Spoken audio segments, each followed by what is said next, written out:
and welcome to SureenaSpeaks, and in this video I'm going to share with you my first year of being a qualified pharmacist and what a year that was. If you watched my video on my first year experiences at uni, I tried to be very open and honest, and the same goes with this one as well. So my first year of qualifying, so I qualified in July. That's when I found out that I passed the exam. Yay! And I didn't get onto the register until the 1st of September. So depending on when you process your application depends on when you get put onto the register. And I purposely delayed mine until the 1st of September because I just wanted a break, to be honest. I just wanted to chill out a bit. And I know for some people, and for depending what company you work in as well, sometimes they will put pressure on you to fill in your applications ASAP, get it in ASAP, so that by 1st of August you are put on the register and you can then start working full-time or part-time, whatever contract you have with that particular pharmacy.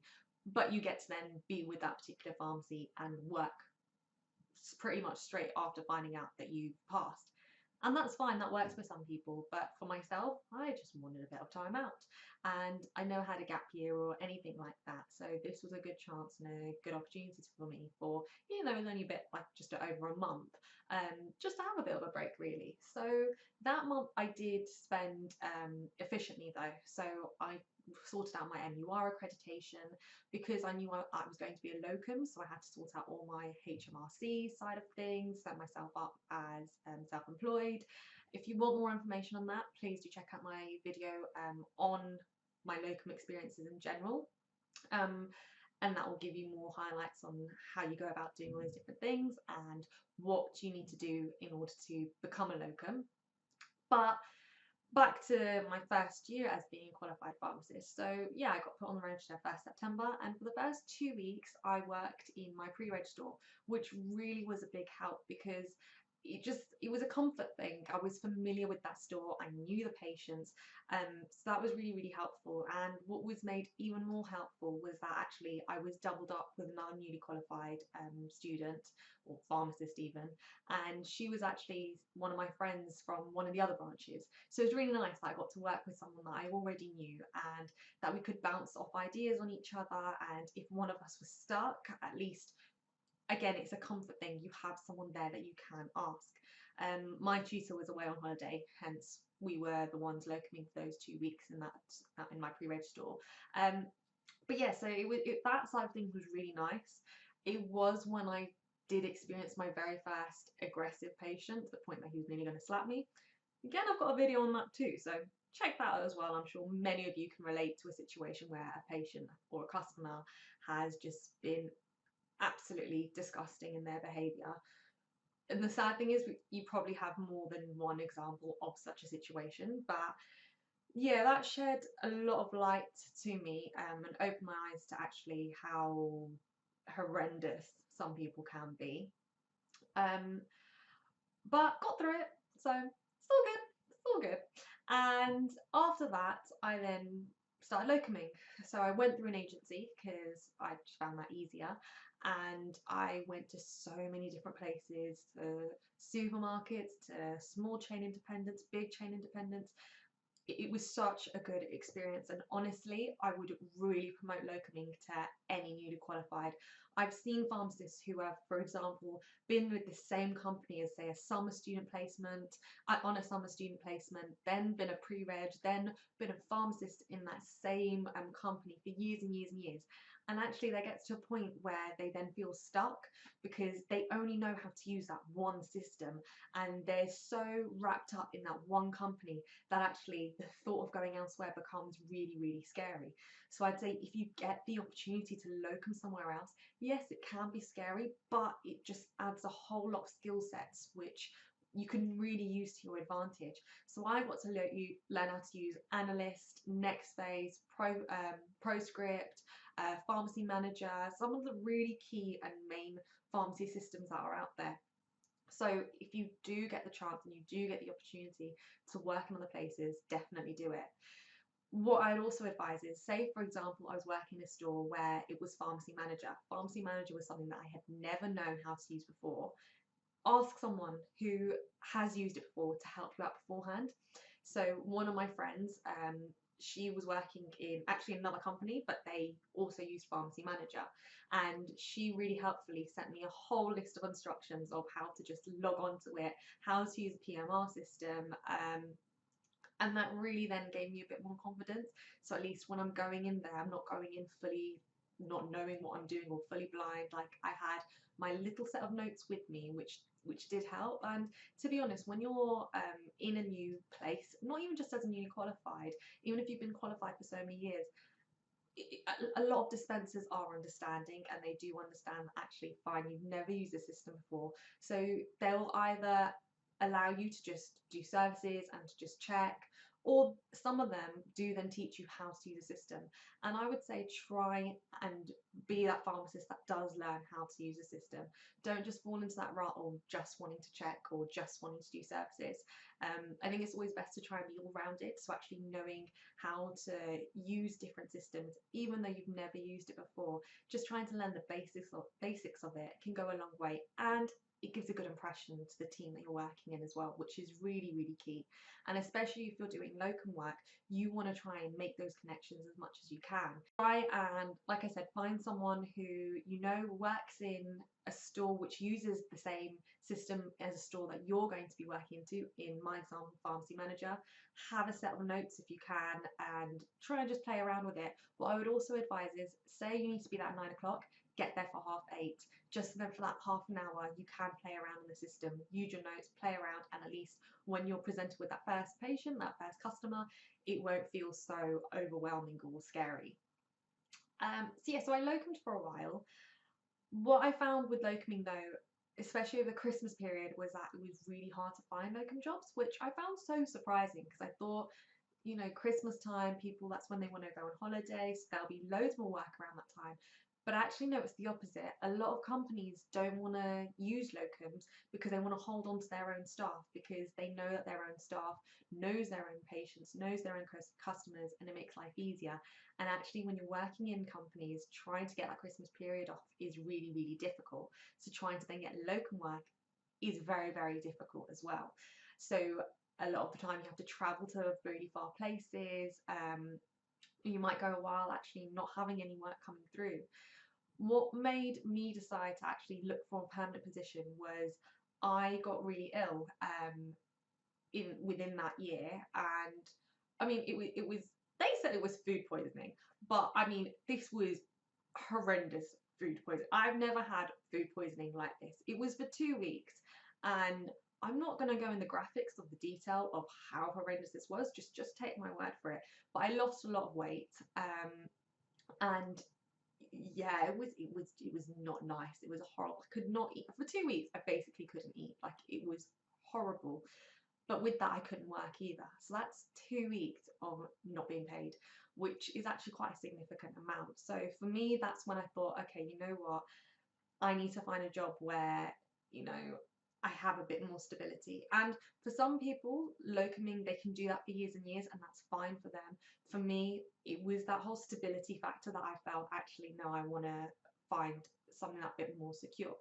And also just driving to really, really far places I found quite hard. And especially at the time when I was doing locum jobs, there was loads of locums around, and companies were being really cheeky with how much they were underpaying pharmacists by. I mean, I know this is an issue that is still ongoing, but they would incentivize doing services as a form of then try, like, if you do a service, if you do 2 MURs, your pay will get bumped up by this much. And I think it's so wrong to use a service like an MUR to try and incentivize someone to then, oh yeah, you do 2 MURs and you'll get more money for you, because an MUR is a really serious thing. It's a serious conversation between a pharmacist and a patient.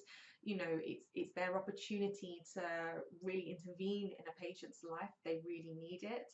And so to then say, oh, actually, do 10 of these and hit this target and I'll pay you this much for it, I just think that's a really, really wrong thing to do. I mean, I could make a whole video on what I think is so wrong with how some of these pharmacies treat their pharmacists and how underpaid we are, but that's probably for another day. But yeah, so for me, I just wanted a bit more of that stability. So I went on, worked for a major retail community pharmacy and became a relief pharmacist, which I enjoyed because I got those perks of locuming, but through being with one particular company. And with relieving, I really enjoyed relieving, to begin with, especially because you're going to new teams, you're going to new areas, and yeah, sometimes the drives would be quite far, but they weren't as far as what it was when I was locuming. So that was something to take into consideration. And yeah, I met a lot of people along the way, had a lot of experiences along the way, learned a lot along the way. And what I would say is, because I feel like everyone feels like their pre-reg year was a really difficult year. At least a lot of people feel like that. For me personally, I did feel it was, because we were always so understaffed and it was such a busy, fast-paced environment. And it was only then when I started working as a locum and as a relief did I really appreciate actually that, because when I went into these other stores, which were, you know, notorious for being hard stores to deal with, I actually found it all right, because for me it wasn't as bad as what I've already experienced. So I could use that to my advantage. Whereas I know people who had a lot calmer and a lot quieter pre-reg stores, when they would go and try and go into a store which was a bit more fast-paced, for example, a high street pharmacy, they wouldn't be able to handle that pressure and they would actually crumble.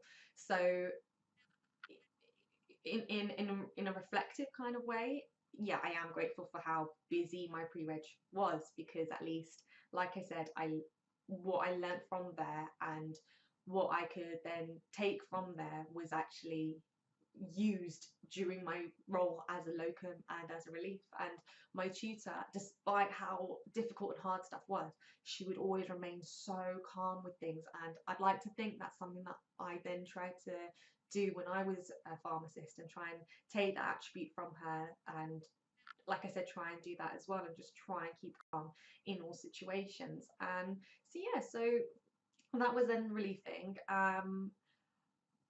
Within the midst of that, though, the thing that what I always said I wanted to do was teaching. And the best advice that was given to me was by one of my lecturers, who said, if you want to go into teaching, have at least 2 years worth of experience, whether that be community, hospital, industry, have those 2 years, so that when you then go on to teach, you can then share those experiences. I think that is one of the best pieces of advice I've ever been given. And it was actually during my time when I was locuming did I think, actually, you know what, even though I am newly qualified, I feel like I've already got a lot of experience because of how hard my pre-reg year was. And that's when SureenaSpeaks was born. And that's what the idea behind that I had for quite a while during my pre-reg year. And then when I was locuming and I had a bit more time, I thought, you know what, if I'm ever going to do it, now's the time.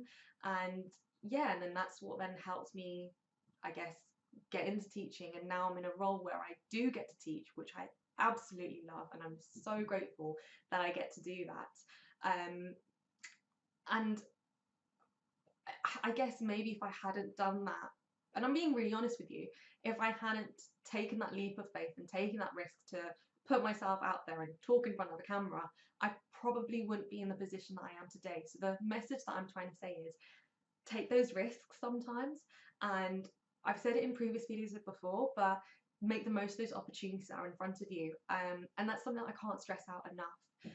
Especially when you're newly qualified and you're on your first year, you have a real chance to make those links and connections with everyone, with your dispensers, your ACTs, your pharmacy managers, your store managers.